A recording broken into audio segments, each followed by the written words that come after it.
What's up, fungal associates? Welcome to Completely Arbortrary, the podcast about trees and other related topics. I am one of your hosts. My name is Alex Crowson. I am your other host, Casey Clapp, here excited today, Alex. It's a big one, Case. We're talking about a tree that I have tattooed on me.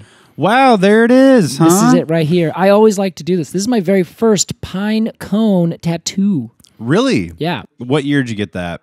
I got this. It was the last tattoo I got in Seattle, 2016. Wow. Yeah. Oh, you haven't been collecting for that long? Yeah, not that long. No. It's kind of a new thing.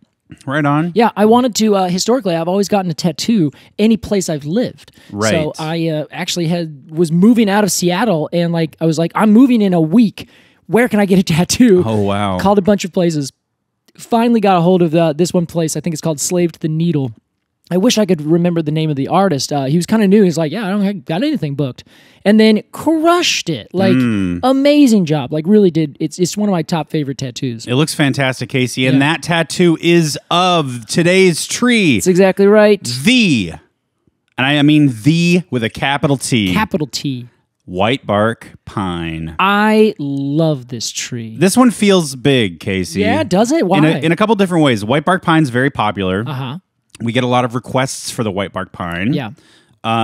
We also, this is our ultimate episode, our grand finale. Exactly, correct. On our 4-act play about symbiosis. Yes, it is. I think this is going to be a good one. This is the where we find out if it's a tragedy or a comedy. Yep, here we go. Oh, wow. I feel like it'll be a... That was good. I hadn't given it that much of thought, Alex. I want it, at the end of this, I'm going to ask you if you think it's a tragedy, this whole thing, or if it's a comedy. Okay. Now, we should define first. We're going like the Greek, the traditional sort of thing. A tragedy is where the protagonist does not overcome the conflict. Correct. A comedy is when the protagonist does overcome the conflict. Correct. Okay, perfect. The protagonist in this episode being the whitebark pine. Yes, which had no, there's no pine quotes around this. This is a dashless pine tree. Yes. Genus Pinus. Pinus alba? Albicaulis. Albicaulis. Yes. White bark. White bark, or like white outside. Yeah, callus. I wonder if that's related to callus. Yes, I think it is, actually. Okay. Yeah, very specifically. There you go. Casey, let's imagine that you and I are walking through a forest. An actual forest. And this is a forest here in the western side of North America, Alex. There we have it. And we come across some Pinus albicaulis. Yes, we do. Casey, let's ID this monumental tree. Monumental. All right, so it is a fairly small tree. About, the biggest one is listed around 21 meters. It's not very tall, that's maybe 60, 80 feet tall. Yeah. They don't get huge. They're not the kind of tree that's going to be out in a giant forest crushing it. They are the kind of tree that when you're walking around, you'll see these groves or these little pockets of trees. Very rarely an entire, continuous forest. Oh, okay. You're walking up and you see this gnarly looking, kind of short and stubby, very dense looking canopied tree. You can tell it's a pine tree. It's got needles. Those needles are in bunches of 5s. It's evergreen, so you're going to see it all the time. 5 needle pine. Yes, well done. Yikes. That's not even a tongue twister. So this guy, you're going to see it from a bit of a good distance. But you'll note that when you're looking at it, you are either at a very high elevation or you are looking up at a high elevation. Okay. They do not grow anywhere below, probably in most cases, 6,000 feet. This reminds me of the bristlecone. Yeah, it totally. This is the kind of tree that grows in the same area, same habitat, same thing, even has the same relationship with other species as the bristlecone. How about that? Yeah, very convenient and a very good observation, Alex. Oh, thank you very much, Casey. Are these long needles? Are we got these big, bushy, long needles? Very short. Short needle pine. Short needles, yeah. Okay. So you're walking up, right? You see this tree, bushy little pine tree. It has usually a big main stem and then sometimes others that kind of come from the base a little bit, or potentially 2 or 3 trees all growing from essentially roughly the same spot. Okay. And they grow up and they kind of come out. They have a non-uniform shape like what you'd expect a pine tree. So a ponderosa pine, for example, grows straight up, one single stem, gets really tall, has that like triangular decurrent shape. Yeah. I'm sorry, excurrent. These trees have more of a decurrent shape where they look like big balls, where they have this big open canopy that comes out and does not have that usual central leader with a bup coming down. It usually have a bunch of branches and a bunch of lower limbs and things that kind of grow up. Yeah, you know, when I called it the bristlecone, when I said it sounded similar to a bristlecone rather. Yeah. I was more right than I knew. Yeah, I am it now really looking at does. photos of this whitebark pine. Holy cow. This thing could be a cousin. I mean, it probably is, right? Yeah, they are actually. They're all 5-needle pines, so they are very closely related.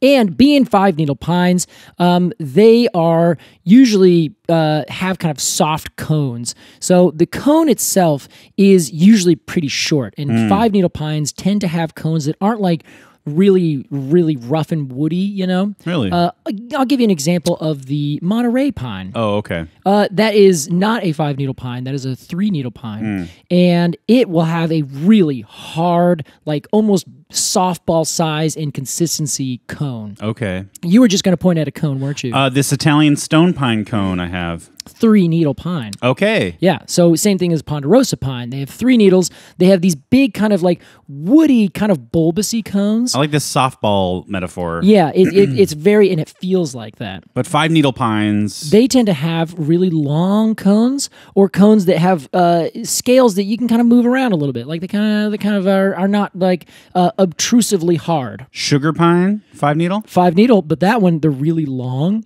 And that one is probably the woodiest of most of them. Okay. Douglas fir? Douglas fir? Oh, was a trick question, Alex. I see what you did there. Just sliding that in. Yeah, it was meant to be a trick question. You did a very good job. I wasn't fooled, though. The Douglas fir pine? The Douglas fir pine is what they used to call it, the Douglas pine. But this tree is really unique in that it has extremely white bark. It's a big thing you'll see also as you're approaching it. I've got some questions about this bark, Casey. All right, what do you got? Is this when I see it when I see this white bark? Is this actual bark or is this like underneath the bark? Like does the bark shed and its skin underneath is white and then it grows dark again and then it sheds and it's white? It's actually mostly the young bark. In the young bark, the young twigs are very white and they stay white the whole time. But as they get larger and get older, it becomes a little more not furrowed, but just thicker and grayer. It has like more little bits and parts on it that kind of look like little warts and a fissure here, a fissure there. But they kind of have this more uniformly pine-ish bark. It's kind of the only way to describe it. And now, Casey, I don't know if this is crazy, but is the white bark the reason they call it a white bark pine? Alex, intuitiveness is a gift with you. Yeah, I've kind of got the knack. You got it. That's exactly right. Thanks. I don't know how you do this. Like you close your eyes and you're like, I get it. Yeah. Sort of like Neo in the Matrix. Yeah, you just downloaded the genes of this and you're like, I understand it now. Yeah. Everything makes sense. White bark pine. I picked these things up pretty easy, Casey. It doesn't come that naturally to everybody. So you get closer, you see that it has 5 needles, but there's another thing that you'll notice is that the 5 needles are kind of bunched up near the end. The big way to tell the difference between this and let's say it's growing very close to and next to a bristlecone pine, which it doesn't always do it. In fact, I'm not sure that they have any significant overlap. Maybe one. You can find the whitebark pine and the foxtail pine growing next to each other. But the big thing is that the foxtails and bristlecone pines will keep their needles for like 20 years. Right. So the whole branch is covered in needles. Yeah, exactly. Whole twig, rather. Yeah. This one, they kind of stay tufted at the very end. They only keep them for a couple of years. And the thing with it is that they will have, you go over there and you grab it, you say, wow, I count all these needles. They're 5 needles. The needles are not splayed out. They're very tightly held together. So you can see that there's 5 needles, but they're like 5 needles that have not really, they don't want to get too far away from each other. They want to stay really kind of tight and close. Yeah. It helps keep them a little bit warmer up at these high altitudes that they grow. You'll also notice that you can take one of those twigs and you can almost tie it in a knot. They're extremely flexible. Really? Yeah, they're lower or they're younger twigs, very flexible until they become very old because they're at such high elevation. They grow slow and they're under immensely harsh conditions. So the old trees, the big parts, immovable objects. But the small bits are like so flexible that another tree that grows in the same area is called Pinus flexilis. It's called the limber pine. Wow. And you can actually tie its twig in a knot and leave it and the tree will be fine. Whoa. Yeah. You can't like cinch the knot down, then you'll certainly break it. But yeah, I've done it before without causing any damage to the tree. Wow. Can you tie it in a bow? Oh, that's a good question. I bet you can. Can you also maybe throw it over your shoulder like a continental soldier? I think you can, Alex. Yeah. Huh. I wonder if it's like if it catches a tiger by the toe. Wow, that's not even the same. It's not. Eeny, meeny, miny, mo. Catch a tiger by the toe. No, do your ears hang low? Do they wobble to and fro? Oh, damn Can you tie them in a knot? Can you tie them in a bow? Can you throw them over your shoulder like a continental soldier? Do your ears hang low? We need Tobin Mitnick. Remember how he did his college English class on Humpty Dumpty. Yeah, we need him to do your ears hang low. We do. Yeah, I think so. Yeah, it's probably about communism or something. Hey, listen up and call us out. We want to see this. Yeah. Well, anywho, he also really likes these trees. Just to say, we almost went and saw the oldest Pinus flexilis when I went down and visited. Tobin Mitnick, a fan of Whitebark pine. Yeah, he is. Yeah, he's a fan. Shout out to T-Bone. Love ya. So the other big thing, obviously I've said, they grow at high elevation. And at that elevation, they have developed a very specific relationship with a bird. Now, I already talked about their cone being this kind of like small, not extremely woody kind of thing. And you can see my tattoo where they kind of look like they're little tightly closed up and like have these little points that come out. They look kind of tough, right? This is probably on the thickest side of what a cone scale for a 5-needle pine would be. Oh, okay. They kind of get thick. They have pretty reasonably sized seeds where, if you get a pine seed from the store or pine nut, yeah, you can eat that. It's about the same size. Like they're relatively large seeds. Okay. And they have this big, like, hard shell around them. You break the shell and then you pull out this little seed. You need them. I've done it a bunch of times. They're great. But you're going to need a tool to break that open, such as a beak. Exactly. Alex, I don't know what you're doing. You're on it today. Am I too transparent with my lead-ups, Casey? You might have just listened to the interview we did at the end of this episode, so maybe no.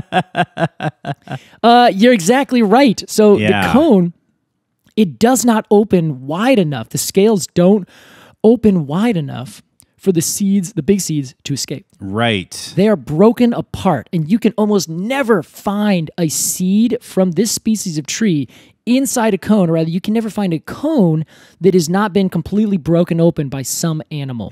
Most of the time, it is a Clark's nutcracker. The Clark's nutcracker. Yes. Other times, like if it lands on the ground, a squirrel will get it.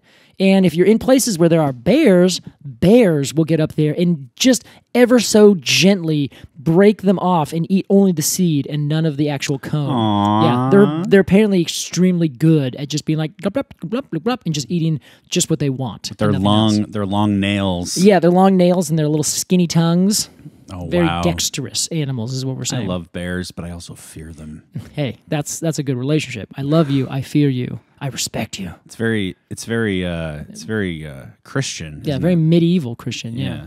Now I'm thinking about bears as like a medieval Christian, like kind of big thing. Like you put it on your standard when you go to battle. Oh yeah, sick. That would be like, I'd be a little afraid to go against the bears. I mean, aren't there a Game of Thrones family that is the bears? Yeah. They're the marmots, I think. Marmot, Jorah Mormont. Jorah Mormont. Yeah. Bears, yeah. Yeah, he looks like a bear. He does. He's a good looking guy. There's also Bear Island. Yes, I think that's where they're from, isn't it? Yeah.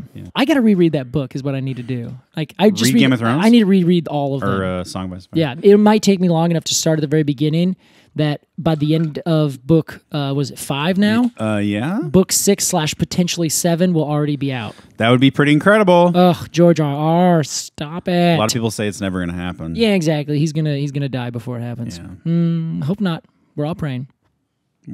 Thoughts and prayers to George R. R. Martin. Thoughts and prayers to George R. R. Martin. Yeah, so these cones, they come out. They're always at the top of the tree. And what's funny is that this Clark's nutcracker will go through and it has a beak that bends sideways. Wow. Yeah, yeah. Oh, my gosh. So it basically puts its beak in there. Exactly. And it pries it. It pries it open, and then it sticks its little tongue in there, blip, blip, blip, pulls the seed out, and then either eats it or stores it in its mouth, and then goes over to a place and hoards it. They call it a scatter hoard. That's absolutely incredible. Where they make a big pile of them. They basically say, okay, this spot is where I'm going to put all of these seeds, like 10 or 20 or 30 or 40 or 50 or 100 seeds. And then they do it in another spot. And then they do it in another spot, and they do it in another spot, they do it in another spot. Now, remember our second episode, way back when. I was about to bring this up. Yes, we were like, oh, these squirrels. I made the comment out of complete ignorance that I've heard that squirrels don't ever remember where they put their stuff. They just search where they think a squirrel would have hidden something. That was one of our first big blunders. Yeah, the podcast regretted the error. We didn't know then that big blunders would just become a part of our podcast. Yeah, literally 30% of it. So it turns out that the birds, the Clark's nutcracker, do the same thing. Okay. Where they have joined into this relationship with whitebark pine. And funny enough, where they're at, the bristlecone pines, and they eat the seeds, scatter them in these hordes, and then they know exactly where they are. For the rest of the winter, they go back, dig them up, eat their seeds one at a time, and then we'll move on to their next horde, move on to the next one. Sometimes bears will find these. Sometimes other critters will get in there and they're sure. oh, sweet, found a big cache. But these birds are so successful with these trees that over millennia, they have joined, and this is our word of the week, into a symbiotic relationship. Wow. Yeah, who saw that coming? This feels truly symbiotic. Yes. This is I would say a true mutualistic symbiosis. Yes. It doesn't feel parasitic. Nope. It doesn't feel the other one. Is there another kind? Parasitic, mutualistic, and then I'm sure there's a term for it, but I just never really know what to say, so I just say like a one-sided kind of symbiosis. Yeah. I don't know the term off the top of my head. For whatever reason, all of my research, I have not actually been like, what is that called? Right. And you know what? We're doing this one live. So that's the 30% right there, baby. Exactly. You guys look it up yourselves. This is an interactive, a choose-your-own-adventure kind of thing. Yeah, this is the audience participation. We forgot to do the research. You do it. So, Casey, you sat down with a very important person in the world of whitebark pine. I sure did. Her name is Peri Sasnett. She's the host and producer of the Headwaters podcast. Correct. One of the hosts and producers of the this podcast, put out by Glacier National Park. That's right, a national park. So this is like a federal podcast. Yes, exactly. Which I kind of thought was fun. Like I didn't know that they did it, and I didn't even know that the entire system of the national parks would have like said, yeah, let's do this. Yeah. And I asked Peri this exact question, and she was like, well, honestly, a lot of people can't visit the national parks. Like if you're in New York and you just can't afford to come all the way out to Glacier National Park in Montana, they wanted to basically tell those stories that usually you'd hear from, say, an interpretive ranger standing underneath a whitebark pine, and they'll tell you about it. Instead, they decided to bring those stories to you. Very cool. And we're big fans of this podcast. Yep, listen to both episodes.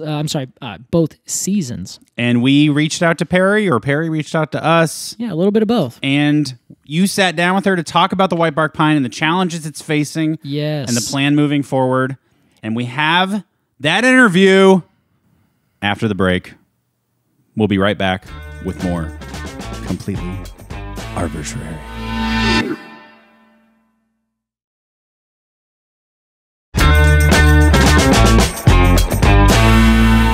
Welcome back to Completely Arbortrary. Today we're talking the whitebark pine, Pinus albicaulis. That's right. Literally translated, the whitebark pine. The whitebark pine. I'm sorry. I'm thinking of something else now.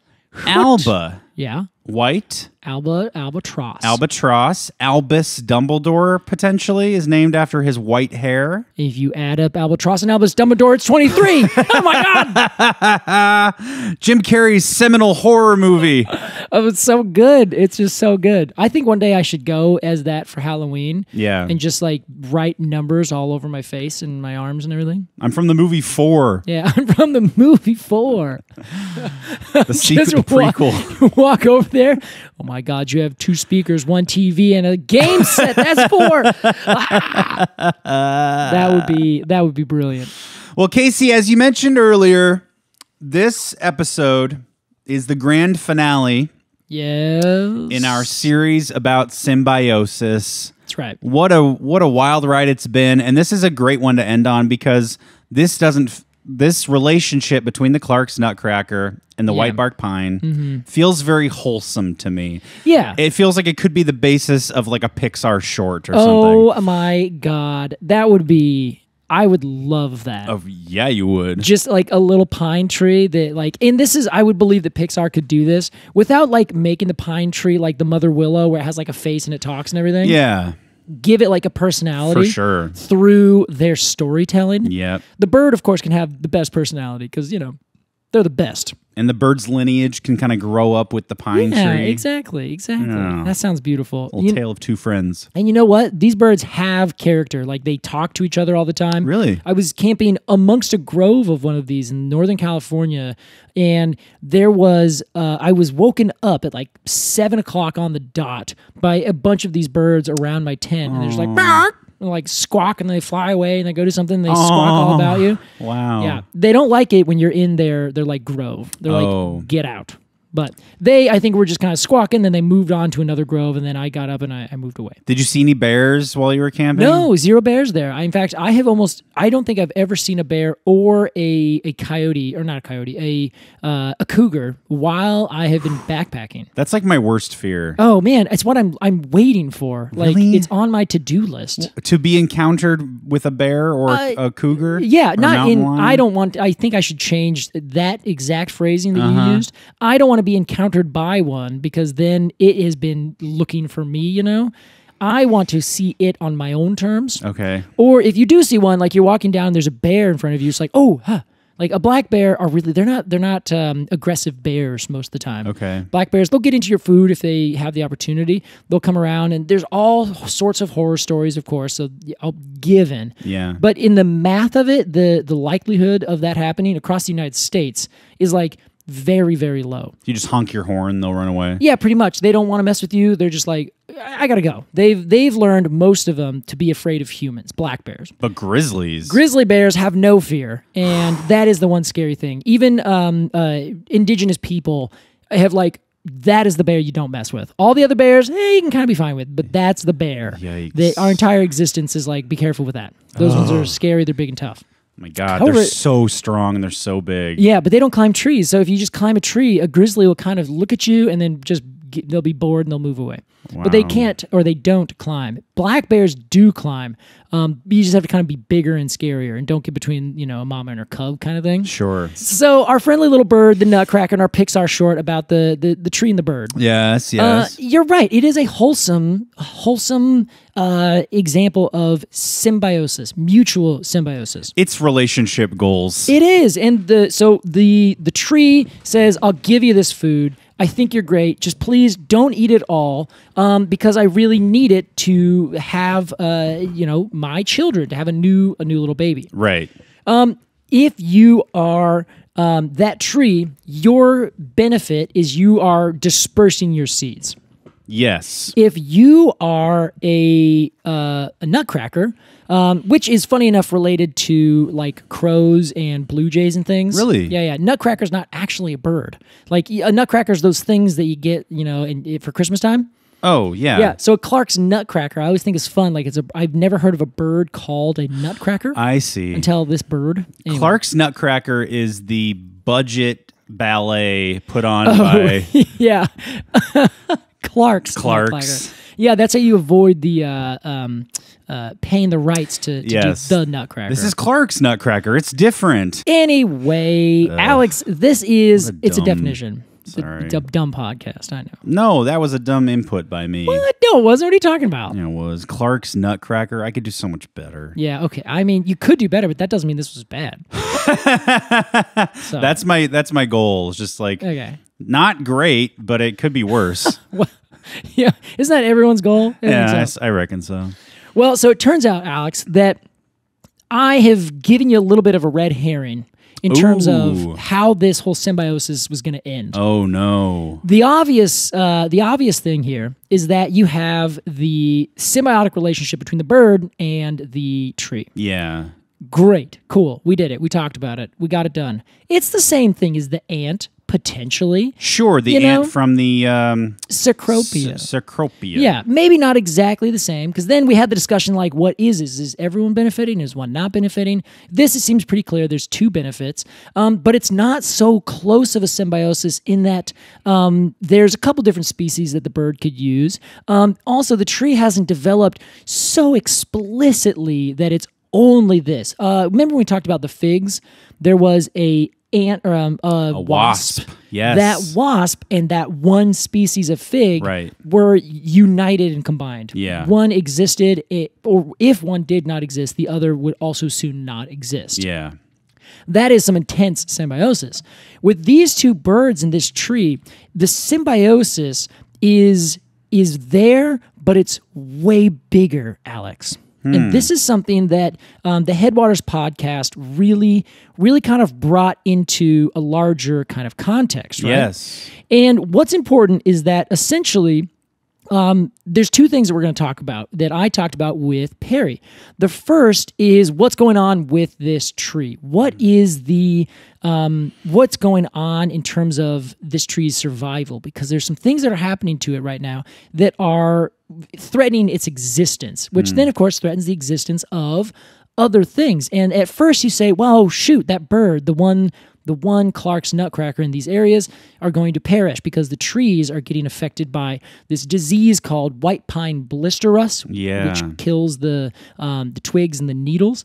They're also dying because of mountain pine beetle comes in and bores into the wood and ends up killing the tree by girdling it essentially from the inside.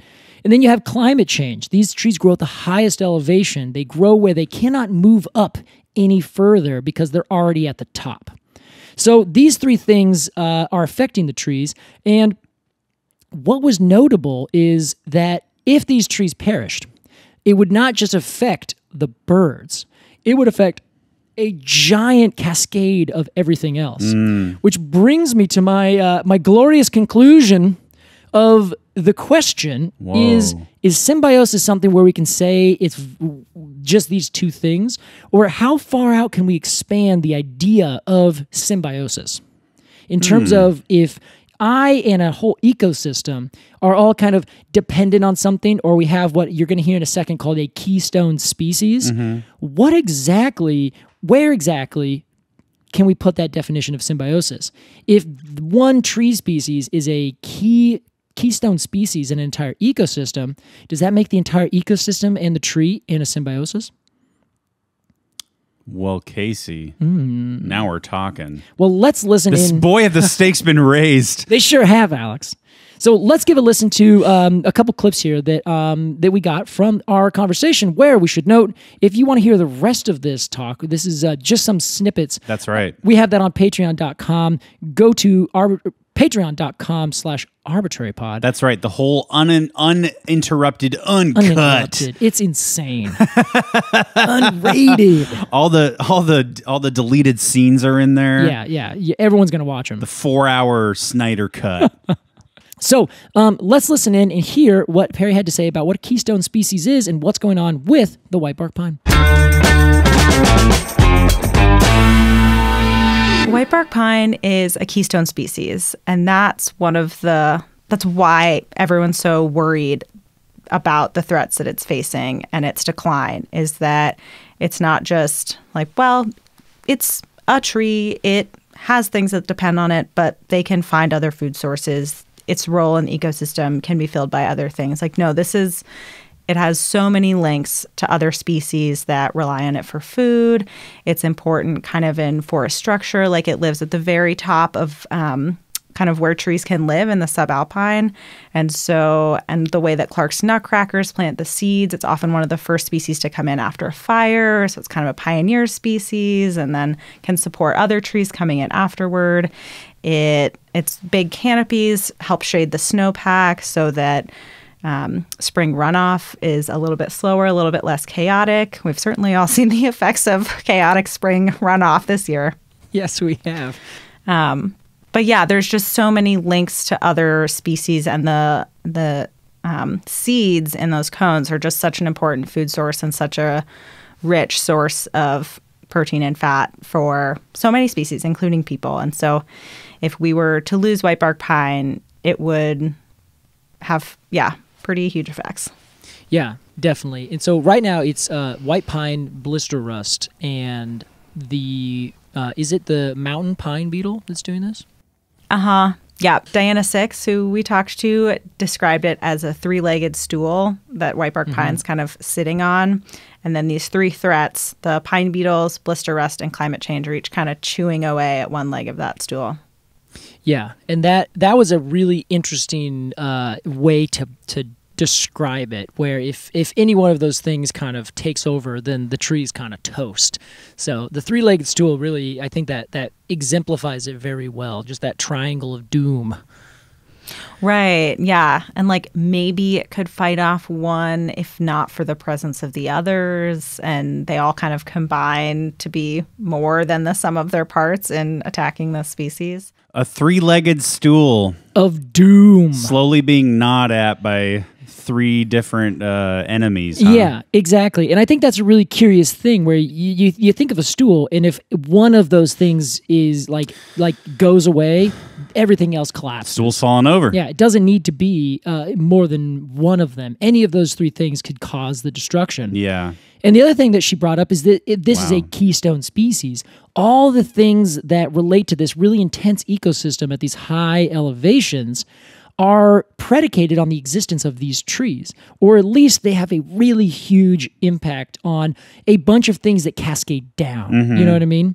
So that makes me wonder, like, well, I think we could bring symbiosis and put it more on this intense spectrum, where everything kind of maybe in less of a direct way than an ant boring into your pith, or a bird being the only thing that distributes your seeds. If there are other animals or other ecosystem functions that happen because this tree exists, then you take that tree away and those things stop to or cease to exist, or at least are changed extraordinarily. She noted there's no other trees to take over. There's no other kind of functional thing that'll take over this area.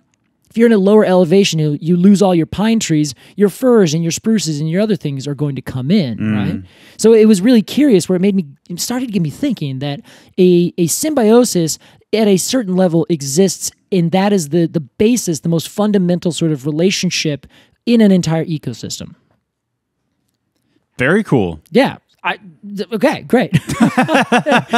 Rad, man. I don't know. I feel like that's sweet, dude. Like,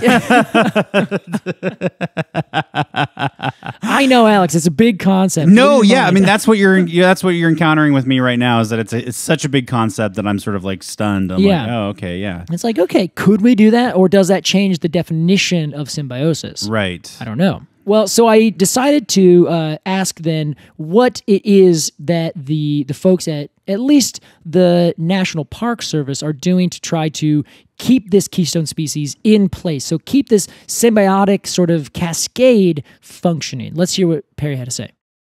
There are tools kind of that address these different problems. So for the pine beetles, what we do is we go out and put these little verbenone packets on some of these key trees. Verbenone is a pine beetle pheromone that they release when they have occupied a tree. It sort of says, this tree's taken, find your own tree.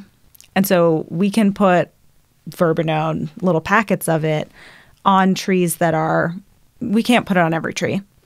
But on those key plus trees, those big old cone producing trees that are really critical, our vegetation crews will go out and visit those trees every single year and put those little packets on in the spring, and that kind of helps protect them from pine beetles. So that's like pretty straightforward. The blister rest kind of mitigation, or how we're fighting it, is way more complicated. But basically, there's a whole restoration program that is working on basically harvesting cones and seeds from those plus trees that have been resistant to blister rest thus far, with the idea that if you plant these trees that are naturally blister rest resistant back on the landscape, those hopefully have a better shot at persisting and surviving and kind of repopulating the whitebark pine population. So they harvest the cones with those seeds. They raise them in a nursery in Coeur d'Alene until they're, I think, a year or two old, and then they plant them back on the landscape. And that's just to give them the best shot at survival. Casey, it is heartwarming to hear that there are like teams of people combating, trying to duct tape up the legs of this three-legged stool. Yeah, that's a great example. Yeah, and it really is, and it's really nice to see that as you listen through the whole podcast this entire season, they bring in people from all the different communities, the tribal communities who've been with these trees and maintaining them and living off of them as a food source for millennia, as well as the people who live there now, as well as the visitors to the park and the actual park people like doing the work. Yeah. So it's this big multi-pronged effort, and you also have like biologists and horticulturalists like making these things happen and saying that's the tree that has the best resistance. Let's breed it and put it back on the landscape so that we can kind of speed up what nature would be doing if we weren't speeding up the time that nature needed to do stuff. You know what I mean? Yeah. It's also kind of like it's sort of a marker of like how important these trees are. Yeah, to exactly. see that there are so many different groups of people fighting so hard to keep them going. Yeah. It really makes you kind of put into perspective like this, what this symbiotic relationship is, yeah. and what this Keystone species term means. We use it a lot for a lot of different things. It's a common thing in ecology to use this term, Keystone species. Okay, yeah. Can there also be animals that are Keystone species? Oh, most definitely, yeah. Okay. Where like if you can see a certain animal in certain waterways, then that is a Keystone species, that it's a healthy waterway. Oh, like okay. that. It's a signifier of something. Exactly. It's a signifier of a lot of larger processes. I can't think of any others, or I don't want to say them because I might get them wrong, but like wolves are Keystone species kind of thing. Or like certain frogs in certain habitats, or crawdads in water, or clams in certain water, like these kinds of things. It'll tell you that habitat is healthy and sort of operating properly. Precisely. And they're also Keystone in a way that a normal Keystone, the term, of course, comes from an arc, where if you have an arch in a building, the Keystone is that middle one, where if you pull it, that very top one, it's usually like wedged shape, then the whole arch falls apart. Right. It is staying together because of that keystone. So if you take that keystone away, the entire system fails. It's a really good visual analogy. It really is. I remember as a child, I went to OMSI, the Museum of Science and Industry here in Oregon, in Portland. Love OMSI. They have one of these with little foam things, and you can build up your own arch. Oh, yeah. And then put it together. It's like, wow, oh my God, this totally makes sense. Wow, I haven't thought about that in 20-some years. Hey, we should go to OMSI after dark sometime. Go do some cool stuff. That would be great. Yeah, it's OMSI for adults. Hey, let's host a completely arbitrary OMSI after dark evening. Oh, man, that would be awesome. We all get together and go do some OMSI stuff. Hey, you heard it here first, you guys. Writing it down. So during our conversation, I asked Peri what she thought was the most fascinating thing about this entire project. Yes. And her answer, I think, is really, really important in terms of kind of giving the trees themselves a little bit of credit. Interesting. And so let's listen to what she had to say. Hey, if there's one thing we like here, it's giving trees credit. Oh, exactly. Whether or not they really want it. I think some of the genetic stuff was most fascinating to me. Like I'm a geologist, so and sure, I took high school biology, but that was not really on my radar as part of this story. And so, like, I remember sitting on this hillside near Preston Park with Diana 6. Casey, who is Diana 6? Diana 6 was one of the interviewees that Peri talked to. Diana 6 is an entomologist with the University of Montana who's doing work on the mountain pine beetle, which is, of course, affecting the whitebark pine. I see. And she looked out over this huge U-shaped glacial valley full of trees and said, you know, there's more genetic diversity and more difference between all these trees out here that look exactly the same to us than there would be if you went to a concert and looked out across a stadium full of people that all look totally different. And I never really thought about it that way before. And she kind of framed it in a way that, like, the genetic diversity within the species and within that's kind of held within some of these really old trees is one of the big hopes for whitebark pine.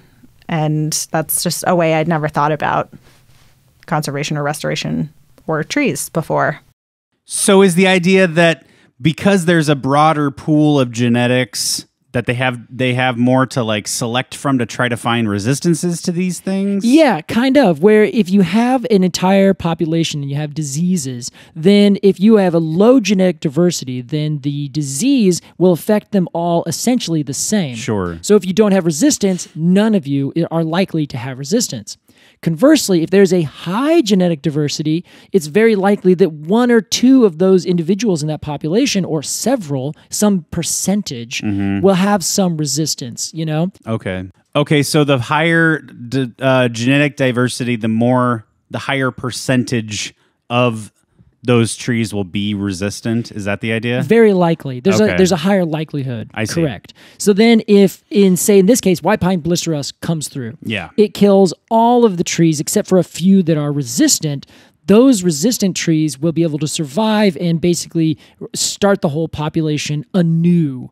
And then that creates, unfortunately, you lose a lot of the genetic diversity that died, but each one of those trees is so unique and different from the others that as soon as you get some kind of cross-pollination, there is just this huge amount of diversity within each individual tree and across tree populations. And this new population that grows after most of them are killed will more likely be resistant to the blister rust? Yeah, in fact, it would be resistant. Okay. Because that's the only reason it survived.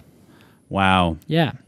Wow. Wow is all you can say. So that's what these people are working on. And I thought that Peri saying or talking about Diana 6's comment that you look out at a forest, each individual tree has more genetic diversity within itself, that the whole crowd of trees is more than a whole crowd of people. Kind of spooky. Yeah, we're almost exactly the same in terms of genetics, whereas the trees are vastly different. So a tree standing right next to another tree could have a whole different grouping, a cadre of resistant properties that the one next to it just doesn't have. This is kind of a side lesson to take away, Casey, don't you reckon? Yeah, I think so. Like, they may all look like Douglas fir, but they're as different as you and me. Yeah. I don't look in a mirror and go, is that Casey? Exactly. You know? But these trees probably do. They look in the mirror and they're like, whoa, could be anyone. I don't know who that guy is. Casey. Trees don't have mirrors. Yeah, right. That's true.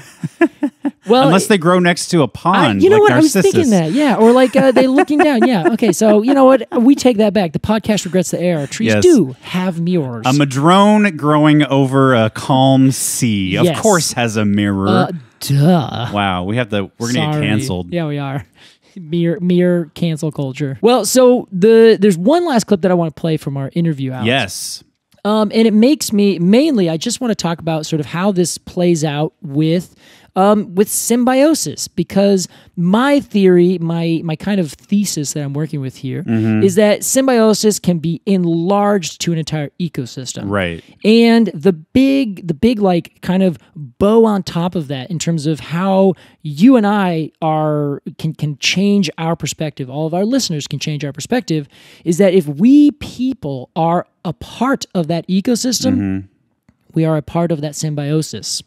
You remember when we talked a few times years ago about braiding sweetgrass? Yes. In that book, she specifically brings up, this is Robin Kimmerer. This is terrible, but it's sitting unread on my oh wow bookshelf. I just have a big back catalog, Casey. You're getting to it. No worries. Yeah. Well, in that book, the they talk about specifically a reciprocal relationship, which read symbiosis between plants and animals and humans and those animals and humans and those plants. Of course. So I had one last question for Peri, and we talked about this one last time. I think this story in particular helped me start to see things more in terms of relationships, like relationships between species, relationships among whole ecological communities, and to see people as part of these ecosystems. You know, like we have a relationship with these ecosystems and we are part of them. Like we're not separate from them. And it's easy to think of ourselves as, again, like we have so much power to affect ecosystems and to shape them to be how we want that I guess in a way it's less scary if we don't think that we're part of them because we do so much destruction of them. But we are, you know, we rely on plants to feed us. I'm wearing a lot of plant fibers right now. You know, I live in a house made of wood. And so, yeah, Sheena Shah put it really well. She said, we take care of plants because plants take care of us. And so to frame it as a relationship that is reciprocal I'd never really thought about it that way. Like that's something that I didn't learn in my scientific education. You know, as a grad student or whatever, you observe, you study things, you learn about the natural world, but to see humans as part of it was really different. We take care of plants because plants take care of us. Yeah, that's exactly it. And so that to me, Alex, is a perfect way to end our series on symbiosis, where we can look at it to the nth degree and see microbes working with trees, fungi working with trees, microbes inside trees, and plants and insects, plants and birds and animals, everything. And if we just keep going out and get bigger and bigger, then an entire ecosystem is essentially just a bunch of interconnecting chains of symbiosis. Whether or not it's a symbiosis of a very specific direct thing, you scratch my back, I scratch yours, our backs are both scratched.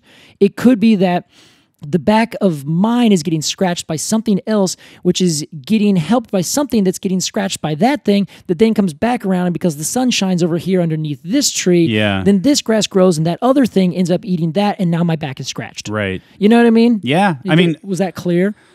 Yes, weirdly. Yes. As I scratch my back. I suppose you could make a link between any living thing. Yeah, exactly. By what it interacts with or has a sort of even passive symbiosis with. Precisely. Or secondhand symbiosis, you know. And then that has to include humans. Yeah. And that to me goes back to a bunch of other things that we've ever talked about. Religion and ecology, where we have to change our otherness to nature in order to put ourselves back on a track of not destroying it and ourselves. Yeah. Because we are all a part of it. The symbiotic relationship between humans and our environment is the most important one for us, but it also happens to be the most important one for almost everything else. So if we take care of one, we take care of us. There is a reciprocal relationship, and that is symbiosis. Casey, let's get into our review. Let's do it, Alex. Of the whitebark pine.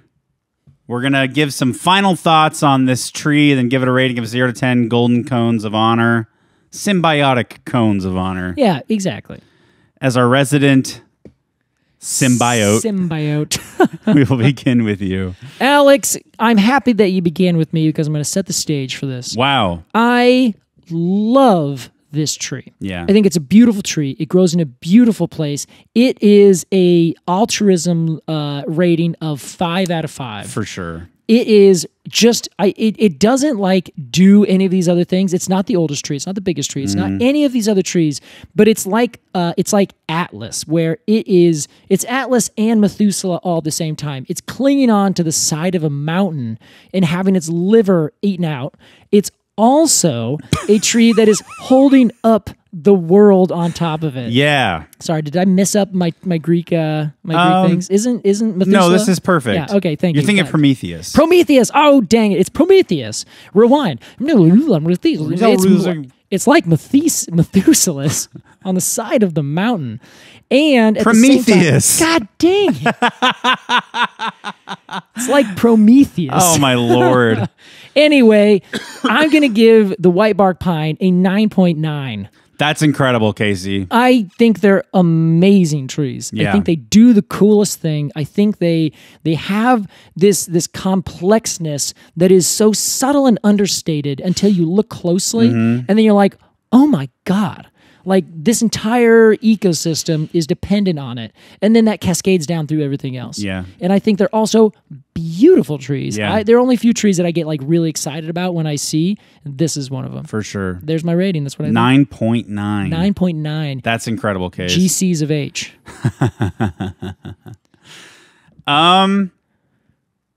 As our other resident symbiote, Alex. Yes. Take your time. The whitebark pine. Obviously, going into this, I didn't know thing one about the whitebark pine. Yeah. Okay. I've always mixed it up with the eastern white pine. Oh, yeah. Very different. Yeah. I think just because they both have pine and white in the name. Which is pretty good. That's where hey, you know what? You got to draw a connection somewhere. the level I operate. You've been hitting the connections this entire episode, so I'm not surprised that you're also getting more. I think the relationship with the Clark's Nutcracker is pretty stunning. Yeah. I love what Peri and her team and all the other teams are doing. Mm-hmm. The amount of work going into saving this tree is pretty incredible, and therefore saving many other species that rely on it. Yeah.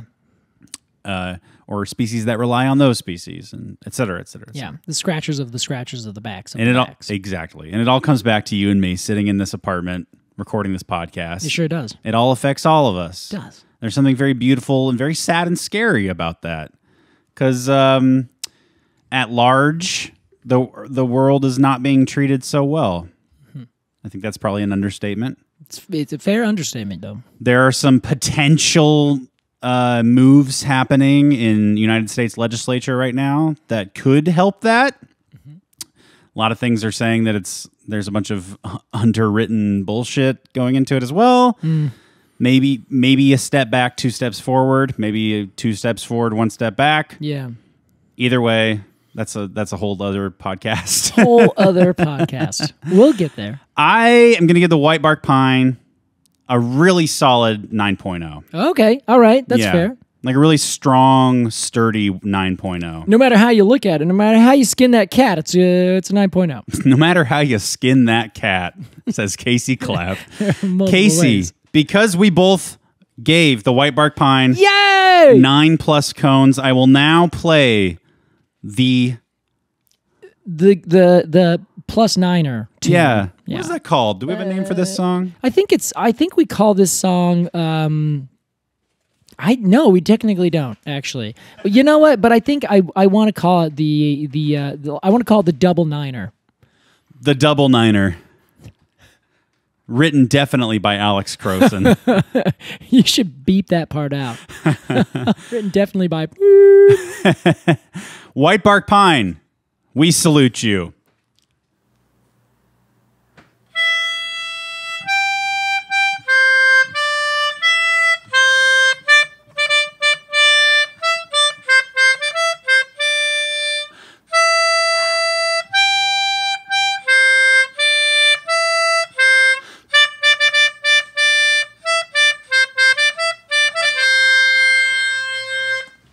That was beautiful, Alex. It's kind of a grating, annoying sound, isn't it? No, I love it. It gives me a chill of gratitude every time. Oh, yeah. Hey, thank you so much to Peri Sasnett for sitting down with us and talking about the whitebark pine. Absolutely. And everyone at the Headwaters podcast for getting in touch and making this happen. Yeah. Just very lovely conversations. And go check out that podcast, Headwaters, presented by Glacier National Park. You can find it, I think, anywhere. You can, yeah. Wherever you get your podcasts, you can also go to nps.gov/glacier/Headwaters or something very similar to that. There you go. Casey, it's time for our Completely Arbortrary Q&A. This one comes from the Patreon. A bit of a trend we're setting here. Well, I mean, these are good questions. Good questions. That's right. This one's from Sammy G. Oh, hey, Sammy. Hey, Sammy. Sammy asks, if you could go back in time, to visit any period of geologic time, i.e. Cretaceous, Devonian, etc., which would you choose? And why? Casey, I had to look up from the Digital Atlas of Ancient Life. Ooh, okay. I have this Eon era period and epic. Okay. Or epoch, I've also... Yeah. I think it's either one, but I love epoch. For whatever reason, the hard E's, P's, and C's, I think sound great. And I've got a list of things here. So, you know, you've got the Cenozoic, the Mesozoic, the Paleozoic. Okay. In those, you have your periods. Those are your eras. And, of course, you have your eons, which are even bigger. Yeah. Right now, we're in the Phanerozoic. Okay. Yeah, Eon. that sounds about right. Proterozoic was before that. Archaeon was before that. And Hadeon? Yeah. Before that? Yeah, okay. That was about 4.54 gazillion years ago. Yeah, that was way back when, as they say, in the olden days. Yeah, that was DWD. Yeah. WBW is what I meant to say. I don't know what either of those are, so I didn't know you got it wrong the first time. Way back when. Oh, where's the D? That's what I fucked up. Oh, I see. Yeah, that helps. Thank you. So, Casey, obviously the Jurassic is in the mix. Well, I have an answer for this. Okay, what do you got?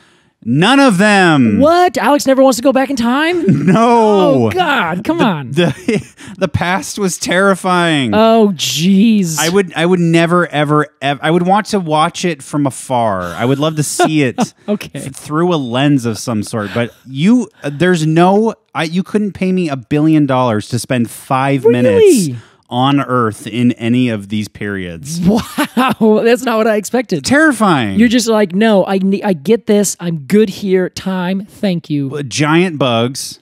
Yeah. Sometimes you're gonna find dinosaurs. Velociraptors probably out there. Yes. Sometimes, I mean, regardless, the atmosphere is gonna feel different. Maybe you'll suffocate. Yeah, you will certainly. There will be snakes. Yeah. I'm sure there's going to be snakes. Giant snakes. Yeah, and also other kinds of snakes. Yes. You're probably also going to have to deal with the not necessarily suffocating gases, but you know, there was a lot way more volcanic in certain periods. Yeah. So yeah, you're right. It could be like poisonous air. Yeah. Also, it was way more humid. It was humid and hot back then. See, I need some air conditioning. Yeah. I can't go out there. I'd be sweating head to toe. Honestly, I love that idea where like you see like past present like movies and everyone's like they're doing really well. Like they kind of adapt really quickly. It's like, man, The Rock really knows prehistoric time. It's like, right. Okay, that's good. I'm really glad The Rock has that. But I also love the idea of seeing Alex Crowson in prehistoric time, just walking through and be like, oh my God, what are all these vines? They're so sticky. Everything is trying to kill you. Sweating through your shirt. Yeah, I think that would be, honestly, like, that seems like something the Mighty Boosh would do. Like, you know, old show where they just put these people that don't belong in a place where they don't belong. I didn't know you've seen the Mighty Boosh. I love the Mighty Boosh. Wow, how about that? Yeah, it's so good. See, I'm cultured, Alex.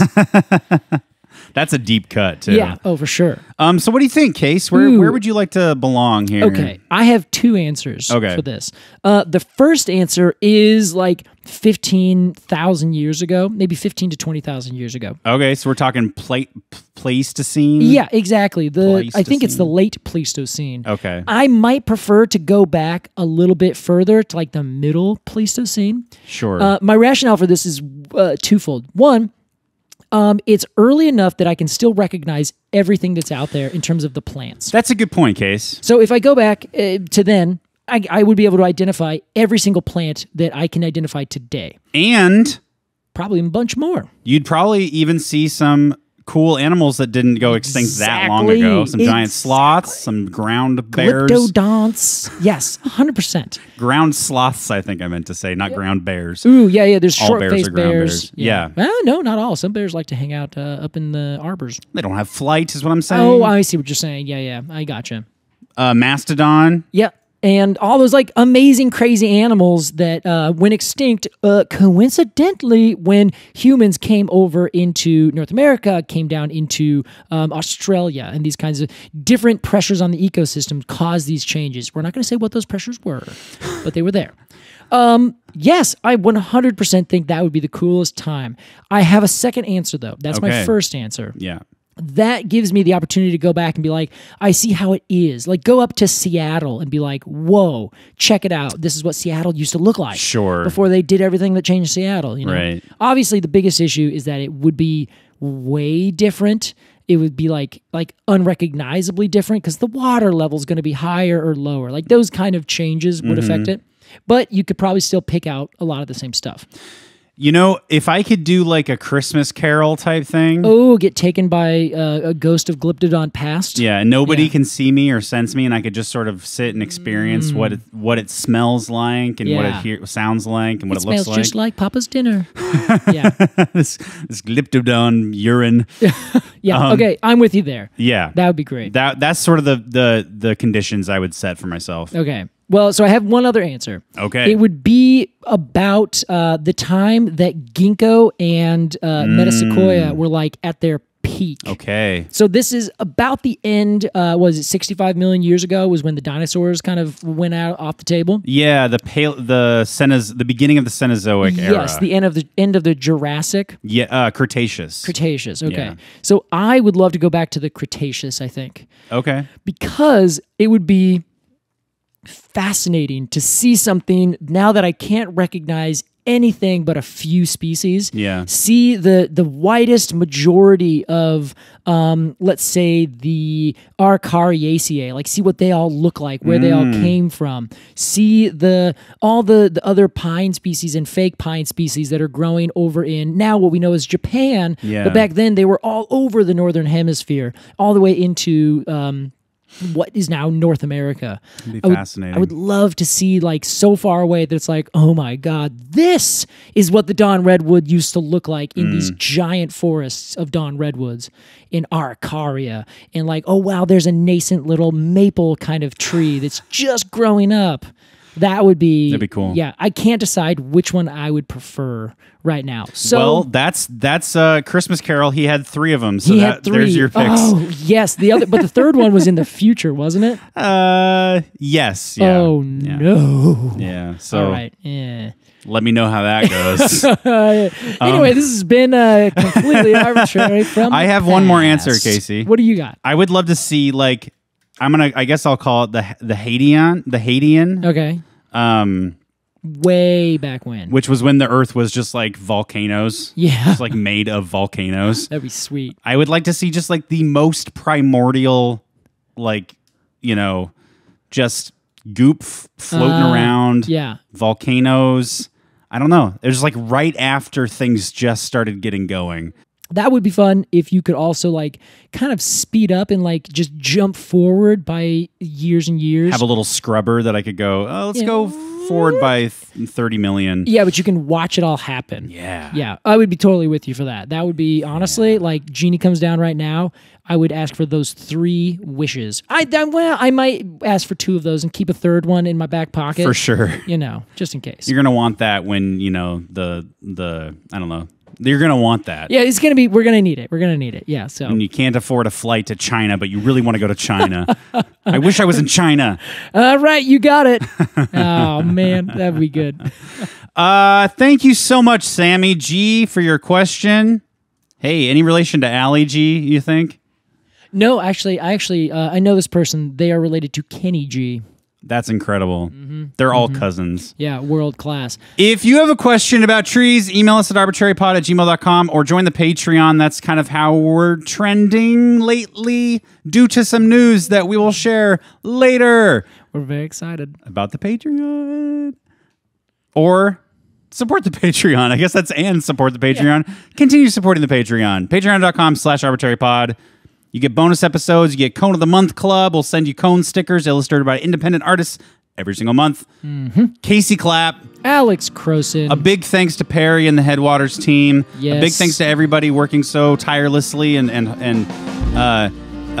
passionately on the Whitebark pine issue. Yes. A thanks to you, Casey, for sitting down with Peri and bringing that interview here to all of us. Of course, and thank you, Alex, and everybody out there for listening to this Odyssey, our 4-part play. The question of the day, Alex. Has this been a tragedy or comedy? I believe it's been a cliffhanger. Oh my God. Thank you so much for listening to Completely Arbortrary. We'll see you next time. Bye.